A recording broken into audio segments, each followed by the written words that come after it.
Hello दोस्तों, आप सभी को सबसे पहले राधे राधे। तो कल हमने पढ़ा था कि धर्मशास्त्रों के अनुसार मानव जीवन को 4 आश्रमों में बांटा हुआ था: ब्रह्मचर्य, गृहस्थ, वानप्रस्थ और संन्यास। इनमें प्रथम आश्रम ब्रह्मचर्य आश्रम कहलाता है। यह जीवन का प्रारंभिक चरण होता है, जो विद्या, अधिगम, आत्मानुशासन और धर्म के बीज बोने का समय होता है। इस काल में व्यक्ति गुरुकुल में रहकर गुरु से वेद, शास्त्र, आचार और संयम का ज्ञान प्राप्त करता है। ब्रह्मचर्य आश्रम का मुख्य उद्देश्य है जीवन के उच्चतर लक्ष्यों की प्राप्ति के लिए व्यक्ति में एक मजबूत नैतिक और बौद्धिक आधार तैयार करना। इसके बाद गृहस्थ आश्रम आता है, जो समाज में कर्तव्यों का पालन करते हुए धर्म, अर्थ और काम की सिद्धि का समय होता है। फिर वानप्रस्थ आश्रम, जिससे सांसारिक जिम्मेदारियों से विमुख होकर व्यक्ति मोक्ष की ओर अग्रसर होता है। अंततः संन्यास आश्रम में पूर्ण वैराग्य के साथ केवल मोक्ष की प्राप्ति ही जीवन का ध्येय रह जाता है।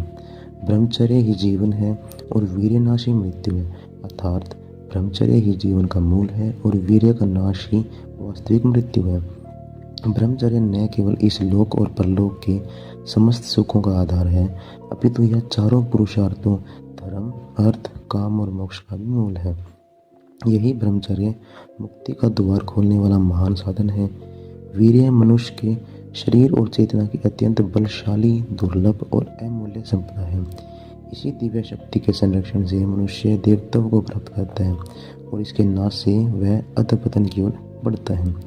वीर्य की रक्षा से ओज, तेज, धैर्य, बुद्धि, समृद्धि और आत्मबल की वृद्धि होती है।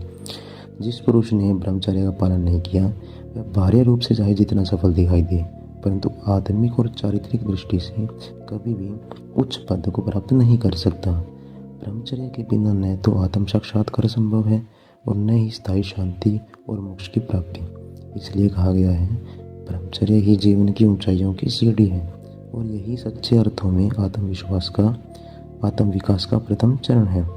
अतः निसंदेह ब्रह्मचर्य ही हमारी समस्त विद्या, वैभव, सौभाग्य और आध्यात्मिक प्रकाश का मूल कारण है। यही वह शक्ति है जो हमें श्रेष्ठता, आत्म स्वातंत्र्य और पूर्ण उन्नति की ओर अग्रसर करती है।